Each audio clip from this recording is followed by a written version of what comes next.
La escalada del conflicto en Medio Oriente generó un conflicto entre el secretario general de la ONU, el portugués António Guterres, y el gobierno de Israel. Ayer, en la reunión del Consejo de Seguridad, Guterres condenó a Hamás por el atentado del 7 de octubre en territorio israelí que dejó 1,400 personas muertas, la mayoría de civiles, pero al mismo tiempo recordó que la población palestina ha sido objeto de más de 5 décadas de ocupación sofocante, así dijo. Dijo que esta agresión de Hamás no había ocurrido en el vacío.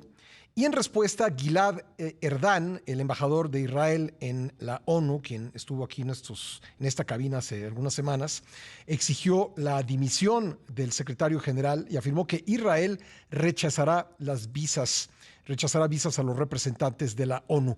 Vamos a hablar sobre este tema, esta derivación de la escalada militar en Medio Oriente con Jorge Castañeda, ex canciller de la República y analista político. ¿Cómo estás, Jorge? Me da gusto saludarte. ¿Qué tal, Pascal? ¿Cómo te va? Qué gusto también. Pues, ¿cómo ves esto? ¿Cómo ves esta confrontación entre el secretario general de la ONU y el gobierno de Israel?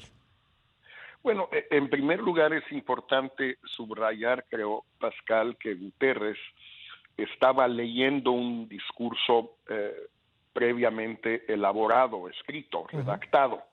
Es decir, no fue una improvisación, fue en su intervención en la sesión que hubo ayer del Consejo de Seguridad de la ONU. Es decir, él había tomado una decisión muy bien pensada, muy prevista de ya adoptar una actitud menos unilateral, si se quiere, que lo que tal vez había estado diciendo anteriormente.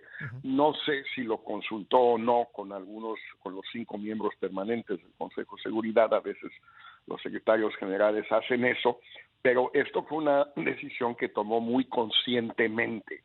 Y menciono esto porque creo que es un reflejo de lo que está pasando en el mundo y en la opinión pública en general, internacional, que es que la simpatía inicial que hubo, el apoyo inicial que hubo a Israel después del ataque salvaje de Hamás a los civiles israelíes el 7 de octubre, pues sí ha ido cambiando esa opinión pública y se ha ido inclinando hacia una condena o una crítica a los bombardeos israelíes y el estado de sitio que Israel le ha impuesto a Gaza, de no permitir la entrada de combustible, de agua, de medicamentos, de comida, etcétera, salvo por una vía muy estrecha desde Egipto.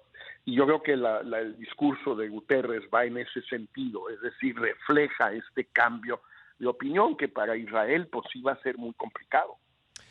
Ahora, yo creo que la parte clave de este discurso que molestó a Israel fue esto de que los ataques de Hamás no ocurrieron en el vacío, porque, y creo que es complicado confundir a Hamás con Palestina.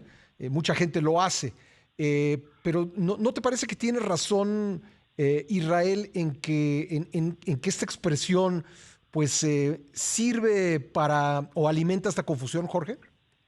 Bueno, alimenta la confusión de Hamás con los palestinos en general. Es una de las 3 organizaciones palestinas, las otras 2 siendo la autoridad palestina en Ramallah y en la Ribera Occidental y Hezbollah en el sur del Líbano. Pero también, en efecto, pues sirve como una especie de justificación de los ataques del 7 de octubre en el sentido de decir, bueno, sí, pero había razones, lo cual por un lado es cierto, hay razones, es indiscutible, pero también es cierto que esas razones no justifican lo que sucedió, justifican muchas cosas, pero no eso, no los ataques a civiles, a mujeres y niños y ancianos el 7 de octubre en los kibbutz del sur de Israel. Es una situación muy delicada, pero si Guterres sintió que ya no podía mantener una posición unilateral como antes. Yo creo que esto es porque él mismo siente que muchos gobiernos, finalmente, él es un empleado de los 192 países miembros de la ONU, no se manda solo, y en particular, pues es un empleado del llamado P5. Entonces, pues, si él sintió que tenía que hacerlo, es porque creo que siente que la opinión en la organización donde trabaja o que él encabeza, pues ha ido cambiando, y ese es el gran reto para Israel. No, digamos, no se resuelve pidiendo la renuncia, que no tiene la menor importancia que el embajador de Israel lo pida, porque obviamente no va a renunciar Guterres, pero el problema para Israel, el reto, es que está perdiendo la batalla de la opinión pública. Ahora, hay una frase de Shimon Peres, expresidente de Israel, que decía, preferimos las condenas a las condolencias. ¿Tú ves a Israel variando en su estrategia en función de lo que se diga de su operación militar en Gaza? Bueno, no los veo variando la estrategia actual del bombardeo y el sitio. Lo que pasa es que las condiciones, Pascal, para una invasión terrestre con la cual Israel está amenazando a Gaza desde hace 2 semanas y media ya, esas condiciones sí se vuelven cada día más adversas, al grado que hasta los norteamericanos, hasta Washington, Biden y Blinken, pues sí le han estado diciendo a Netanyahu que se espere, que tome su tiempo, que mejor hay que liberar antes a más rehenes, etcétera, etcétera. Entonces, lo que pasa es que nadie sabe bien a bien cuál es la estrategia de Israel más allá del bombardeo. Y es posible que no haya una estrategia de Israel más allá del bombardeo, porque también el gobierno y las élites israelíes están divididas al respecto. Y es una situación hasta cierto punto inmanejable, Pascal. No hay buena solución. Israel ha estado en contra de que entre combustible en concreto a la Franja de Gaza, incluso hoy por la mañana, tiempo de allá, el gobierno israelí decía pues que jamás le dé combustible a los hospitales, al fin que tiene ahí muchos contenedores de combustible. ¿Qué crees que, dado que la ONU y otras organizaciones han dicho que se va a acabar el combustible para los hospitales y que ya no va a ser posible operar ventiladores, quirófanos, etcétera, ¿en qué crees que pueda parar este debate sobre el combustible, Jorge? Bueno, vi una declaración de el portavoz del gobierno de Israel hoy en la mañana, hora de aquí del este, en Estados Unidos, en el sentido de que tal vez sí permitirían la entrada de combustible, por lo menos bajo condiciones muy controladas, porque pues ellos dicen, y probablemente tienen razón, que ese combustible también lo puede utilizar Hamás para movimientos militares o para sus propias instalaciones, pero parece que están más o menos dispuestos a ceder en el tema del combustible. Creo que parece también, eso lo leí en alguna parte, Pascal, que el presidente de Francia, Emmanuel Macron, fue uno de los temas que trajo a colación en su encuentro con Netanyahu ayer. Entonces, tal vez sobre eso sí puedan ceder. También Egipto pues ya ha cedido un poco en que ya han entrado muchos más camiones con todo tipo de víveres y medicamentos.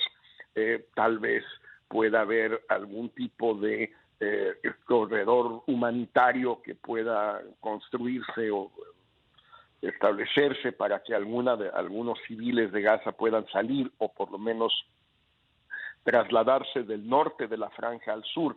Lo de combustible parece que sí Israel va a ceder, pero va a ceder de nuevo dentro de este limbo, de esta situación muy incierta, donde, te insisto, no entrar en una invasión terrestre va a implicar una censura radical por parte de la opinión pública internacional y muchísimas bajas para Israel. Pero no entrar significa de alguna manera pues ofender la memoria de los muertos de Israel. Qué complicado. El 7 de octubre y también pues la población de Israel sí quiere represalias, quiere venganza, pero sobre todo quiere que esto no se repita. Ahora ¿Cómo hacerle? Pues la verdad no está fácil. Y está el elemento de los rehenes, ¿no? ¿Tú qué crees que pueda ocurrir? Porque parte de la razón por la que Israel no ha entrado con una invasión terrestre en Gaza, aparte de las dificultades mismas que entraña una operación así, pues tiene que ver también con que hay todavía 200 personas que están como rehenes en Gaza. En efecto, y que es muy posible, perfectamente posible, que jamás empiece a ejecutarlos si empieza la invasión. Uh-huh. Y también es un hecho que no los van a liberar en masa, los van a ir liberando a cuentagotas, como lo han hecho con los 4 primeros rehenes liberados. Sí. Y entonces habrá presiones de cada uno de los países, en su caso hasta México. Espérense, no se metan hasta que no liberen a los 3 franceses, los 2 mexicanos, uh-huh, los 4 austriacos, qué sé yo, o los 30 norteamericanos, sin que se sepa exactamente cuántos norteamericanos hay. Entonces, pues sí, lo de los rehenes es un asunto, como ha dicho Israel y muchos norteamericanos también, que nunca se había visto. No es lo mismo que el soldado Gilad de Líbano en 2006, sí, que era uno. Que tardaron nada más 5 años en liberarlo, ¿no? Una cosa así. 5 años, sí, y liberaron a 1,000 presos palestinos, sí, a cambio. Exacto. Oye, Jorge, hablando de los presos mexicanos, ¿tú crees que la liberación de los 4 que van es un buen signo de que pudieran ser liberados los mexicanos? Pues mira, podría ser, ¿no? Ahí dependería de decisiones muy complejas por parte de Hamás, con que yo realmente pues no tengo elementos para uh-huh, tomarlos en cuenta, no sé qué factores tomen en cuenta. No creo honestamente que lo que está insinuando el gobierno el mexicano y la Cancillería, de que a través de sus cuates cubanos y venezolanos y no sé qué, van a convencer a los de Hamás que suelten a los mexicanos. No es imposible, pero no lo creo que jamás va a tomar en cuenta muchísimas otras variables. Uh-huh. Y pues, que los cubanos le hagan el favor a López Obrador, creo que sea el último de los factores que tomen en cuenta. Ya. ¿Tú crees que la estrategia que ha seguido el gobierno mexicano para lograr la liberación de los rehenes, si es que hay una estrategia, pero lo que ha hecho hasta ahora, ¿te parece correcto? Bueno, lo que han hecho en lo que se refiere a los rehenes, pues creo que es lo que podían hacer, no se puede hacer mucho más. Uh-huh. Creo que en ese sentido pues están haciendo lo correcto. Yo no concuerdo con la posición del gobierno sobre el conflicto, porque es otra vez lo mismo que le pasaba a Ebrard y a Juan Ramón de la Fuente con la invasión rusa de Ucrania, uh-huh, que ellos dicen una cosa o México vota de una manera en la ONU y al día siguiente López Obrador en la mañanera dice lo contrario. Uh-huh. Y pues Relaciones simplemente aguantaba vara y ya. Es lo que está pasando ahora. En efecto, la declaración, el comunicado de la Cancillería, yo creo el segundo comunicado estuvo bien, uh-huh, tardío y tibio, pero bien, pero en cambio la posición de López Obrador de que somos neutrales y no tomamos partido y estamos a favor de la paz, la doctrina Miss Universo de política exterior, pues sí, pues nulifica el comunicado de la Cancillería. Los gobiernos en lo que se fijan es lo que dice el presidente. Esa es la posición del país y la posición del gobierno. No es un comunicado de la Cancillería cuando lo contradice la posición del presidente. Sí.